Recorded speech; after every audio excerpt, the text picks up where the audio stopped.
there is a drastic change coming. I don't think anyone or any business waits efficiency to catch up. If something is efficient, they'll go ahead and adopt it. So this is the best time to build because it is a fundamental platform change. It's seismic. It's like the golden age of being able to build using AI. And there's just so much excitement and demand for it. I think if you ask any corporate person, the place where they spend so much of their time happens to be in meetings. I like to say that the reason I started Fireflies was not because I love meetings. I hate meetings. And if I could, I would avoid every single meeting possible. And I needed something to help me take notes faster. Today, Fireflies has taken notes for over 16 million people. So if a human had to go take the amount of notes that Fireflies does on a daily basis, it would take that person 100 years. We've done note taking, we built these AI apps, but what if Fireflies can also talk to you during a meeting like a teammate, like a co-pilot, someone you can collaborate with on the call? We're working on things where I can ask questions on a meeting for Fireflies to do and perform certain tasks. I think that would be really great, where Fireflies goes from being a silent note taker to taking the meeting for you on your behalf. You are listening to AI Insights San Francisco by Ron Weigert. Hello, everyone. Welcome to this new episode of AI Insights here in San Francisco. Today, I'm with Krish. He is the CEO of Fireflies AI, that famous AI note taker. And I am so happy for you being here tonight, Krish. Thank you so much for being here. Yeah, thanks for having me. Yeah, so I want to share a very interesting story how I get introduced to Fireflies.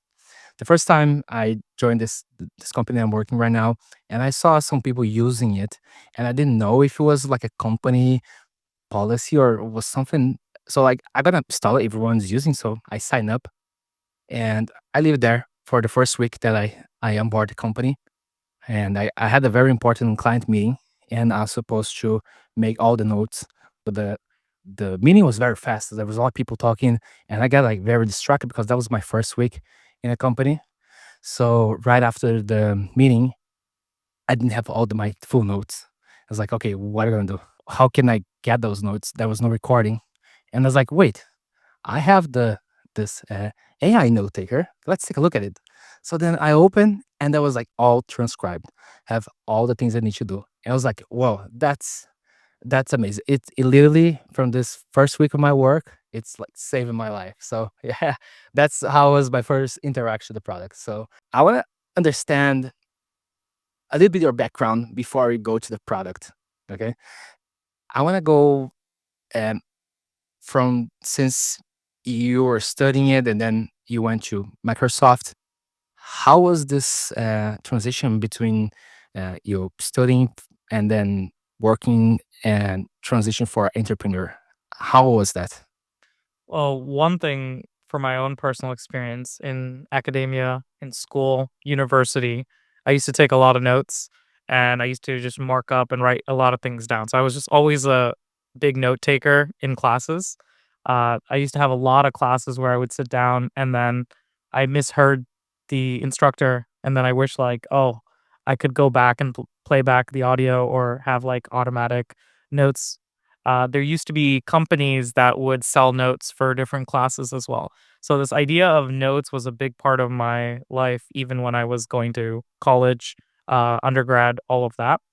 And then when I went to Microsoft, I saw that so much of the time for a product manager is spent writing down notes, sending out email follow-ups to everyone, putting out the task in like different systems. So there's a lot of administrative, operational work that needed to be done. And that was not my favorite part. Like I wanted to build products, I wanted to work with engineering. I didn't want to do all of the secretary work, right? And I would also see some of the executives, like the VPs and the CVPs in the company, who would have their own business admins or secretaries help them with all of this administrative work. And this was well back in 2015, 2016, before AI was even popular and mainstream. So even back then, I had this hope that one day we will have agents or AI tools that could do the boring administrative work for us on our behalf so that we don't have to do it. So that's where the idea or inspiration came from. And I started with that idea, and then we ended up building like so many different products before we even landed on doing this AI note taker for meetings. But I think if you ask any corporate person, the place where they spend so much of their time happens to be in meetings. And I like to say that the reason I started Fireflies was not because I love meetings. I hate meetings. And if I could, I would avoid every single meeting possible. And I needed something to help me take notes faster. So this is where it started. Nice. And you have been working as a product manager, right? Yeah. How was those first products that you build, and how was this MVP to test different application, different ways to actually understand what is the core problem that you're looking for? Because that's definitely is not an overnight success. It was a lot of hard work. It's a lot of building things and changing and pivot. How was this development process until you got a solid MVP and then start to scale? Well, what was interesting was our first product had nothing to do with an AI note taker. It was building drones. It was building a food delivery application. It was building applications for completely different things. But there's this really famous thing, right, from Y Combinator where they say you should solve a problem that you have for yourself and you will deeply care about it and understand it. So when all of those ideas weren't working, we sat down and said, well, what's something that I know really well that I face as an issue a lot of times? And then what if I just worked on that? And I look back and realize, wow, I spend more than 60% of my time in meetings and I have to always do this note taking. I'm always trying out the coolest, latest note taking application, but I don't care about the application. Like, I want someone to take notes for me. And that's where the idea really originated from. I cared deeply about the problem and I cared deeply about I was my first user, right? I was going to use the product myself. And then my co-founder was the same thing. And so that's where the real inspiration started. And we failed 7 times before doing 7 different products before we eventually landed on saying, hey, this might be our final shot. So let's do something that we deeply care about or that we're passionate about. So for any entrepreneur, they can come across a problem because the technology is cool. They can come across a problem because the market opportunity is cool. But I feel like the best way to work on something, especially if you want to make that your life mission, is work on something that deeply impacts you, that you're passionate about, that you're willing to wake up every single day to like actually do. Because otherwise, there's going to be rough days. There's going to be days where you feel burnt out. There's going to be days where you want to quit. But if you're not in love with the problem, uh, it's not gonna motivate you to keep going. And now let's talk about disruption, because I believe your product has a high impact of disruption in many levels. When when they discuss about your first product was drone delivery back 2018, I built was a follow up of construction sites. You can see your building. If you buy a building, you can see the 3D every week. So we go to the construction site, get the image there, produce a 3D model, and then you can see the building growing as you go and can go back and forth. And that was something very disruptive. But when I actually go to try to pitch this for construction companies, they have been there for 60, 80 years, same family business. And they're like, oh, do you have a drone that take videos? So just to have this just to have a drone for them is already something new, and to have a technology like this, it was too much for them at that time. Now they're more used to it and stuff. So it is very hard to break in with a new technology in a new industry, or in an industry that is very conservative, or in an industry that has a lot of players. How you were able to break down this and enter into the corporate level and enterprise level? Well, a lot of people after the fact come out and say that they created a new category. I think that is a very overconfident statement for me to make because honestly, we weren't looking to go define a new category or build some like new category creating software. Our thing was let's solve a small pain point for ourselves and then some of our peers and our close friends. And if we can make those 100 people really happy, we'll slowly start to grow. We had no marketing in place. We did not know what enterprises were and what the total addressable market was. all we said was, this is a universal problem. It is a problem that everyone has, and it is something that no one is really solving at that point in time. And we wanted to do full on automation. And my core thesis was always going to be this idea that if we're going to build AI, we should work on things that are very repetitive, very tiring, that you have to do every single day. That's not very glamorous. It's not very sexy, but it is also the things that will create a lot of value for the people that use it. So for us, we didn't even know that there was a AI note taking category until someone said, "Hey, on G2, there's a category for your product, and you're in that category," or this like call analytics category. I had no idea at that point in time. And we focused a lot of our energy on serving small companies, startups, small businesses, because they are the ones that are willing to try new technology faster. Over time, you go through this like innovators curve where you have all these early adopters who are willing to try something that's not perfect. Because in the early days, Fireflies was nowhere close to perfect. Where we are today in 2024 versus where we were in 2020, it's leaps and bounds better. The transcription is better than humans, I would say.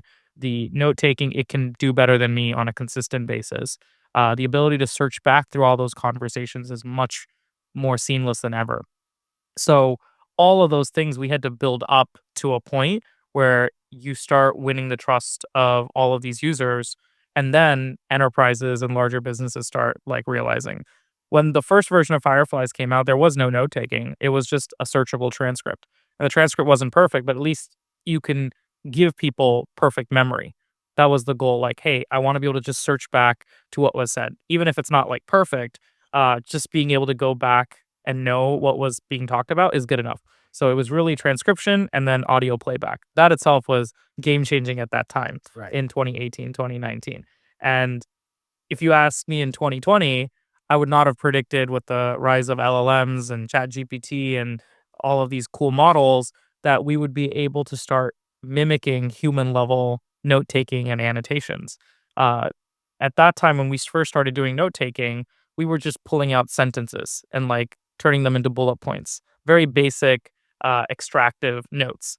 To now, where Fireflies can paraphrase the notes, copy your style, take specific notes for your specific use case. So if you're an investor, the notes will look like what an investor would take notes. Or if you're a salesperson, it'll be sales related notes. If you're a recruiter, it'll be like interview specific notes. So that level of personalization came over time. And then we just were really deeply focused on just serving one segment at a time in terms of market. The other challenge for Fireflies was we are a very horizontal product. So there is no one ICP or ideal customer profile for us. We wanted anyone that has a video conferencing call on Zoom or Google Meet or any of those to be able to use this service. So we had this other challenge of we have a broad horizontal customer base. How do we make those people happy? The advisors and investors would say this is too much, so focus on just building it for sales or focus on just building it for recruiting. And maybe that's a mistake we made, but like we were more ambitious and we said the technology will get good enough where we want to cover all the use cases, right? There's a Fireflies for healthcare for doctors, there's a Fireflies for finance, there's a Fireflies for knowledge workers. So that was also another challenge, but that also gives you so many more people that can adopt a product. So a 10-person company can find benefit from it, a 100-person company can find benefit from it, and then ultimately, eventually, a 1,000-person company. Yeah, awesome. Yeah, so I want to understand this transition of the core technology because as you're developing, the same time you gain some traction, gaining user base, we got the LLMs. I heard from my research that you got a very interesting way to get the first one of the first releases from OpenAI. How was it, and how was this transaction made it in time, and how you're able to get always ahead of the competition with that? Yeah, around 2021, 2022, we were able to, through our investors, Vinod Khosla and Khosla Ventures, get connected to Sam Altman and then get early access to the OpenAI, then GPT-3 models that which eventually would turn into ChatGPT. So almost a year in advance. We had started playing around with it. We weren't very serious initially, but then when we got to a place where the output started performing really well, it was very expensive at the time. So we said, I don't think we can commercialize this right now. So even when we had access to it, there were several months where we would continue to use our own in-house tools. The moment OpenAI made that first price cut, we thought this was our opening to actually commercialize this. And we went hard at that, making that decision. We said, we're going to throw away a lot of this other stuff that we built, and we're going to be LLM first, and we're going to be hard adopters of these LLMs because ultimately, the rate at which this LLM technology is going to keep increasing and get better and keep getting more affordable, you can just see out the curve. Like we had to see that out. Same thing happened for transcription. Transcription, when it came out, was extremely expensive, and then it became very, very affordable. And when we first raised our first round of capital, the common question people would ask about is, isn't transcription really expensive? Isn't transcription really inaccurate? By the time we raised our Series A, that was no longer even a question, right? So the same sort of thing happened with LLMs. That really made the biggest difference for us around 2022. But it's also credit to our team for realizing that opportunity and just going hard heads down and executing on it. We are making a bet. And usually, whether it's Moore's Law or the compounding effects of AI, that bet has worked out so far. We'll see what happens a year from now or 2 years from now, but I always bet on the technology getting better. There are many companies that have came out a little too early, a couple of years too early, Mhm. raised too much money or burned too much cash, crashed and burned. But we said if we can just survive long enough, we will catch the right technology tailwind. And we did that for transcription, and then we did that for the LLMs, and the rest is history. Like that was one of the biggest enablers for us. That's amazing to know and amazing to get the right point and go full in while you are developing, because I noticed that your focus is a lot of R&Ds. What are the biggest technical challenges that you guys face on this transaction between the old school that the people have been used for many years and adoption to the LLMs? What was the things that costs? It was processing. It was to build the system itself, build the infrastructure, and build the pipelines. How do you think it was the biggest challenge during that time? Everything starts with trust. Like people are going to be very skeptical until you prove them wrong. And that trust takes a long time to build, and it can easily diminish over time. Uh, so that trust had to be built that people can rely on Fireflies. When Fireflies first launched, the common thing is, what is this note taker bot on a meeting? Like, I don't want it. Get rid of it. Right. That's what people would say. To now, those same people come back and say, I can't go do my job without Fireflies. Like, I need it. Like, I'm hooked on it. I love it. So that trust comes with responsibility. So we had incredible scale challenges between 2020 to 2021 because of the pandemic. Everyone started using video conferencing, and then it caused an incredible surge in Firefly's usage. And our small team wasn't ready at that time to handle that sort of volume. So every other day, something would break and we would have to fix things. So it was a lot of growing pains at that point in time. So trust or product market fit is usually the hardest thing to have. And then the next part is scale and responsibility to scale properly. Once you have that and you validated something, you need to then continue to be the best at what you can be, because once you start having something that works, there will always be competitors or clones that are around the corner trying to copy and emulate. So we still like to have the startup DNA even to this day, so that we want to be the best at what we provide and continue to get better at it. So that first, what started out with trust, then what led to responsibility. Now it's just about like creating and defending and continuing to innovate. You don't want to have that innovative spirit die out when you're building this sort of tech. But yeah, early days, the biggest challenges were like, how do we like even scale this to this many people, this much volume? Uh, to date, Fireflies has processed billions and billions of data points through our system. And to be able to do that, manage our costs, get to a level where we're profitable, and do it with very minimal capital compared to what some of these other AI companies are raising, was a really big challenge for us. Yeah. How big are we looking for Fireflies today in numbers? So today, Fireflies has taken notes for over 16 million people. And we have, we do almost 100 years plus of meetings per day. So if a human had to go take the amount of notes that Fireflies does on a daily basis, it would take that person 100 years. Wow. So that's a single day's worth of meetings. And the amount of data we process is astronomically high. And we have been used across 75% of the Fortune 500. There is someone that has brought Fireflies in and started using it. So the scale has been quite rapid. And we did all of that on essentially $0 of marketing. So it was all word of mouth, all like viral adoption. Yeah. Right. And we were talking about the rapid growth of the company. I haven't noticed that you have something around 100 employees and all over the globe, right? First, I want to understand how you see this diversity to have multiple people of different cultures work on the team.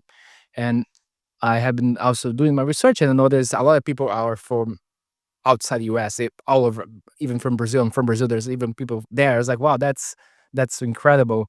How how you manage all that? How you feel about all this remote work and bring all this culture together to build something global?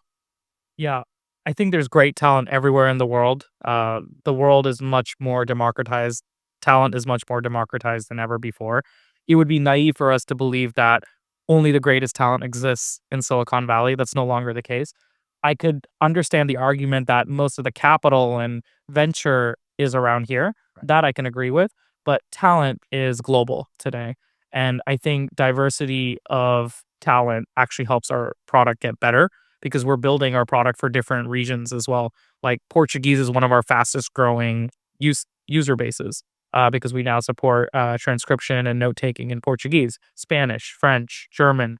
Uh, Fireflies is used by almost 60 to 70% of all the startup unicorns in India. And so there is this like global presence. We want to be a global company from day one. And I think we've had to do a lot of hard work to find the right type of people that fit into the culture and have the same drive and passion. So companies that are at our scale today probably have about 500, 600, 700 employees. I've seen it where they've hired a lot of people. We actually have an internal thing where we want to keep it to 100 people as long as possible. And if we're hiring someone, they have to really level up the overall playing field of everyone. So every hire we bring in has to raise the bar. And we've done a lot of work intentionally, even though Fireflies has grown 10x, 11x over the last couple of years.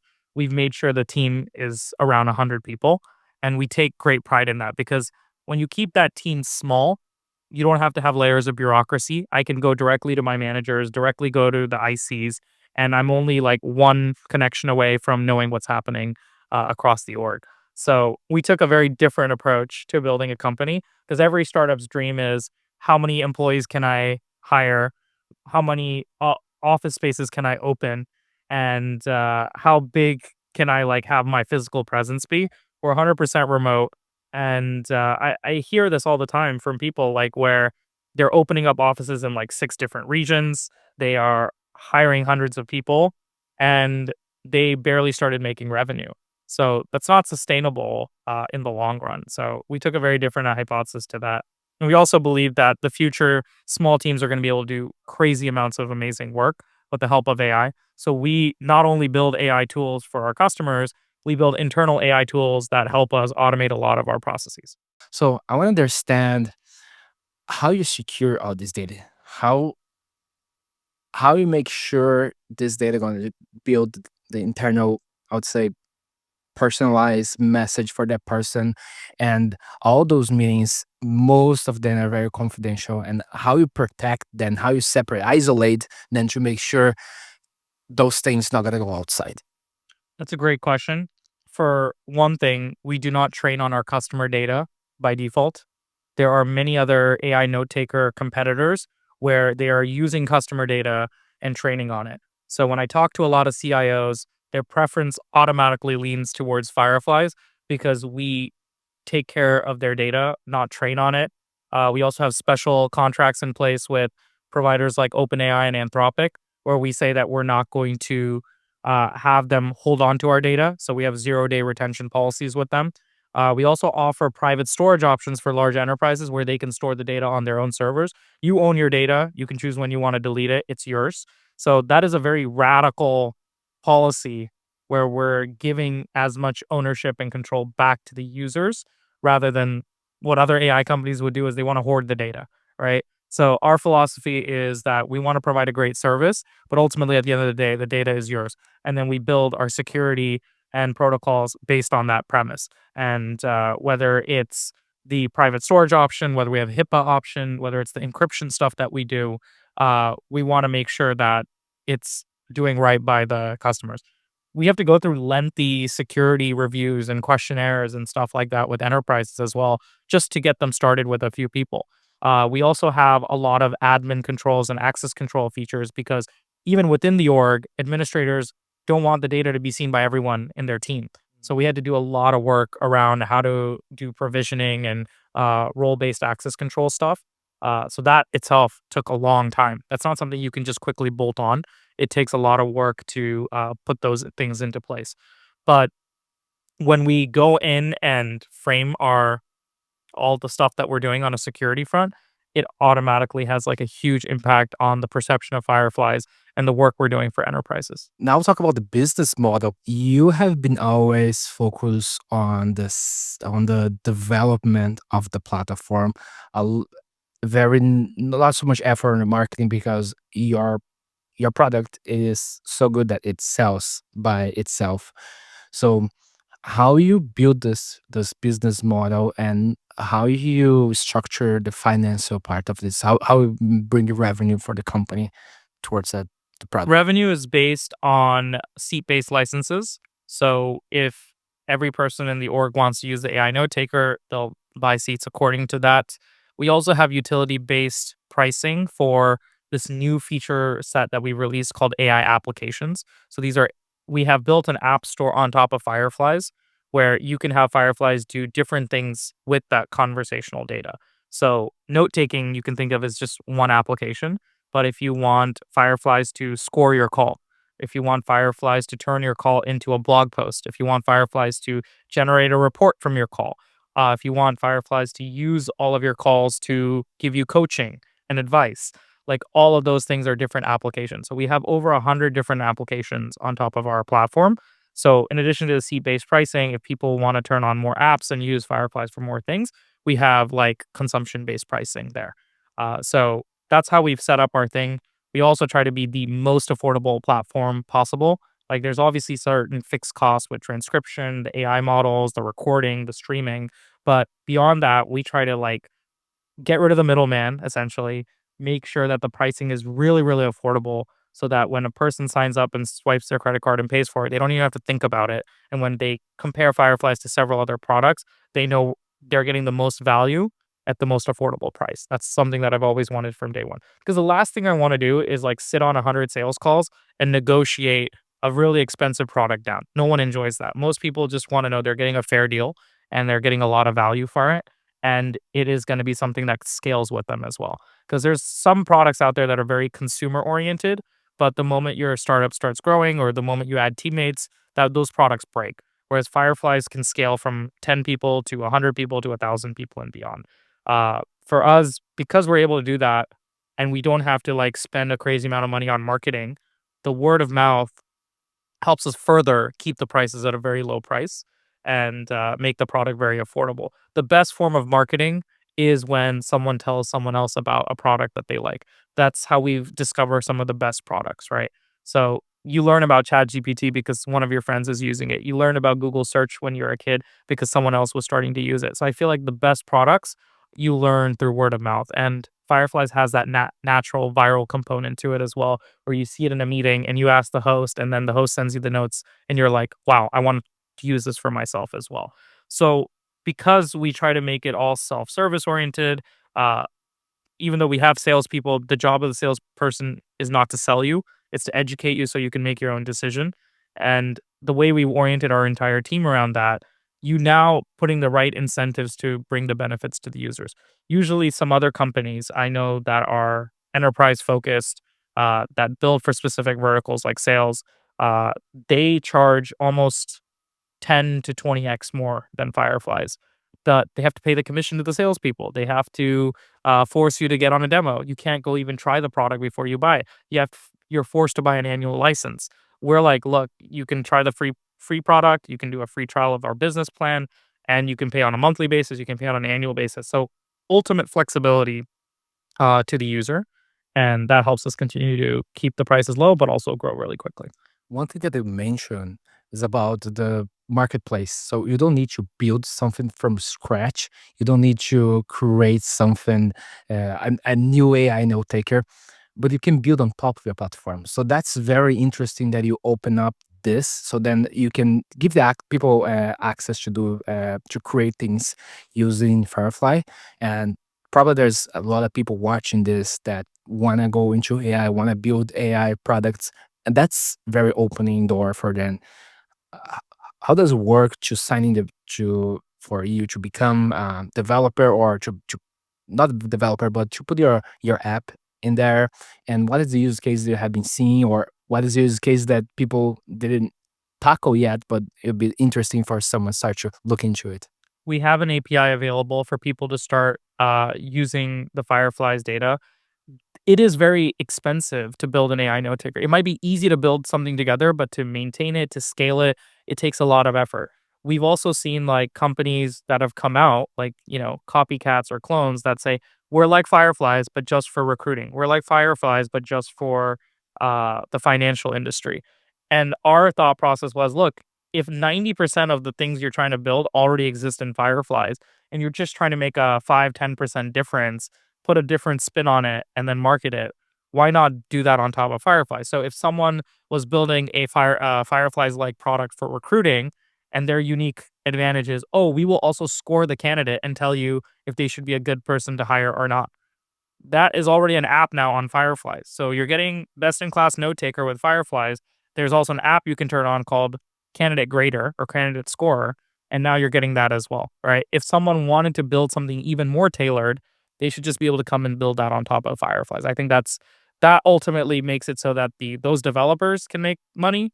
And then we are also able to just help distribute it to as many people as possible. They don't have to worry about the cost of transcription, the cost of the AI. They don't have to worry about the marketing cost. We'll take care of all of that for them. So I think that's our vision, is to just build it so that it's developer centric, and it's a platform where people can build on top of. AI apps is just a starting point, but then we have a lot more in store when it comes to agents as well. I think you're looking towards AI agents and going to the next level of the Firefly app itself. Can you just tell me what you guys are developing? What is your envision for the product in a couple years or a few years? Agents is such a buzzword over the last 6 months, and I'm sure we're going to hear a lot more about it this coming year. Agents, in my opinion, are things that can do work on your behalf end to end. One of the things that we want to be able to do is, we've done note taking, we've built these AI apps, but what if Fireflies can also talk to you during a meeting like a teammate, like a co-pilot, like someone you can collaborate with on the call? So we're working on things where I can ask questions on a meeting for Fireflies to do and perform certain tasks. That's very agentic in my opinion, where it's able to complete work on my behalf while the meeting itself is happening. Note taking is just one of those war tasks, but it can do other things. Maybe it can pull up research for me. It can go put up other pieces of information. It can fill out my CRM while the call is going on, and it can answer certain questions that I have about my past meetings. So all of those sort of things, like simple things, like even like, hey, Fireflies, can you take what we just spoke about, turn that into a task, and then send it to me on Slack? Like that sort of agentic work. It's like Iron Man and Jarvis. Like we want to be able to build that agent that you can talk to. Fireflies has been this silent note taker on a call Right. all these years, but we would love to have it be someone you can collaborate with. Then beyond agents, in a co-pilot like setting, we want to build agents that can take meetings on your behalf. That is the ultimate North Star. I went back and said, like, the reason I started Fireflies is because I don't like meetings, and we wanted to make meetings better. And so what more better than being able to have Fireflies go and take the meeting on my behalf? And I believe that if we know that your salesperson like has certain types of meetings, and we know how your best salespeople deliver the best sort of calls. Fireflies has been there. It's been learning. It's been taking notes on how the job should be done. Could we, in theory, have it take some of those meetings on your behalf? And it can learn from some of the best people on your team. Can it go do the interviews on your behalf? The point here is to up level people so that they don't have to do the boring, mundane screening interviews or discovery calls or feedback interviews. Like, can we automate those as well?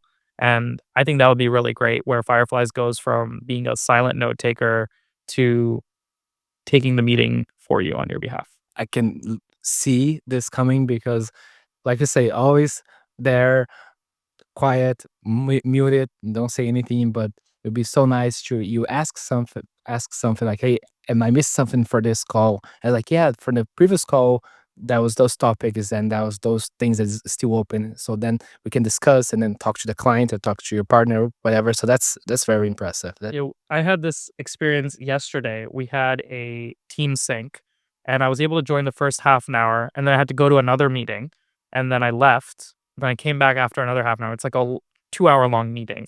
And I wanted to catch up on what was discussed between the half an hour that I was gone. And I could just ask Fireflies during the meeting to like give me updates on what did I miss. And that's being able to talk to Fireflies, have it like send me that information directly on the Google Meet. It was incredibly powerful. I didn't have to disturb my team. And then I was fully up to context when the next topic came up where I could talk to them about it. So I think Fireflies can give every person superpowers. It can keep them accountable, reliable, give them perfect memory. And if it can be like a trusted teammate that you can rely on, it's not going to replace your job, but it can really help augment what you can do and what you can get done. I want to go on top of what you just say. How do you see AI towards the work environment? Is going to replace, not going to replace, is going to enhance the, is going to be like, let's say a superpower. How you think about, what is your thoughts about this? AI will drive incredible amounts of efficiency. It will reduce the cost of many services and it will bring a lot of benefits to consumers. I do feel that there will be certain jobs that will disappear or get fully automated or 70% automated. And usually automation doesn't happen where you have like all of a sudden one day they're gone. It usually starts with you start hiring less for a particular role, then you start downsizing, and then like you realize that the AI can do those specific type of stuff better. What that means is skills need to be different. People have to adopt to different areas. I'm seeing this already in call centers, contact centers, support space, where many companies are not hiring more customer support reps because they're having the AI automate 20, 30, 40% of their support function. So that's already happening today. Now, those people will have to learn different skills. Maybe they need to learn more sales skills, customer success skills, account management skills, level up the food chain. Anything that is mundane, repetitive, automative, like filling out a spreadsheet, copying and pasting data into another place, those will get automated, right?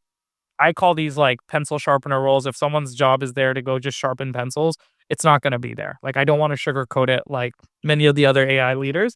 There is a drastic change coming. Uh, I don't think anyone or any business waits for efficiency to catch up. If it's something is efficient, they'll go ahead and adopt it to help improve the overall experience. Now, at Fireflies, I want to make sure I up level all of my teammates so we keep them around, we teach them new skills, train them how to use the AIs. So, for example, in a creative role like a designer, we want our designers to be able to use tools like MidJourney, to be able to use tools like 11 Labs, to be able to create incredible versions of the content and scale that up really quickly. We're using AI tools to edit our videos and reels, all of those sort of things. And that helps those folks be more productive, come up with more creative ideas. And the difference for those people that don't use the AI versus those that use AI, there will be a stark difference. So the best way for people to level up and upskill is to learn how to use the AI. And then for those that are in potential roles that are repetitive and automated back end processes, right? I've spent my entire career around how does AI impact back end operations in B2B SaaS. So there's a lot of that sort of stuff that's just going to be like streamlined and made efficient. We've seen like with Elon Musk and they're announcing Doge, like the Department of Government Efficiency.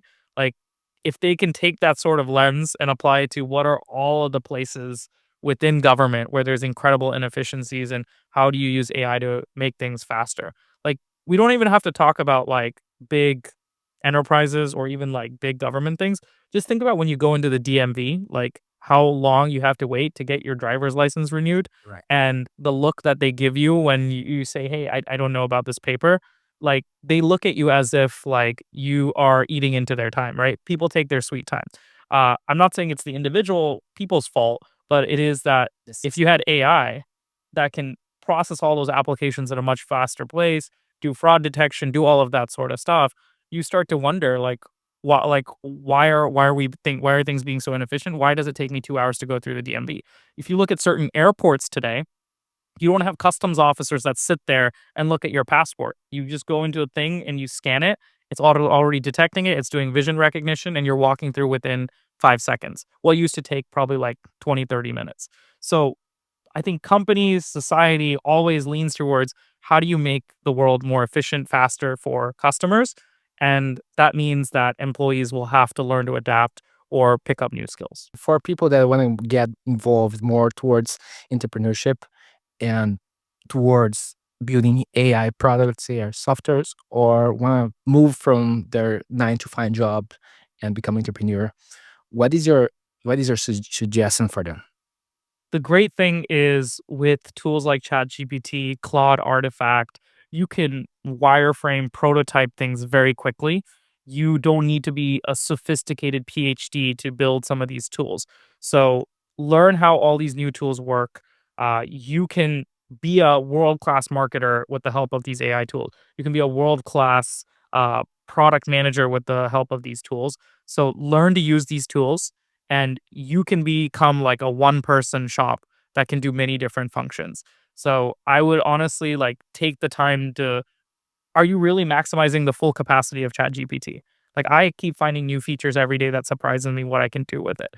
So learn the tools, be able to prototype quickly certain products, and even without writing a line of code, you can build a prototype, get it tested by real customers, and then see if people would be willing to pay for it, and then start building a business around that. So I think AI gives an incredible opportunity for solopreneurs, small time entrepreneurs to be scrappy. So this is the best time to build because it is a fundamental platform change. It's seismic and it's like the golden age of being able to build using AI. And there's just so much excitement and demand for it as well. How does someone can use Fireflies? What is the steps in each take it? Yeah, well, if you visit fireflies.ai, you can sign up for free and get started and use our AI note taker. And you can learn more about us on our website. You can follow me on LinkedIn as well. And that's probably a good way to stay in touch. Amazing. Krish, thank you so much for being here tonight and share your thoughts, share about the Fireflies and the next age of AI that we're living right now. Thank you so much. Thank you. It was awesome. Yeah, so see you guys in the next episode.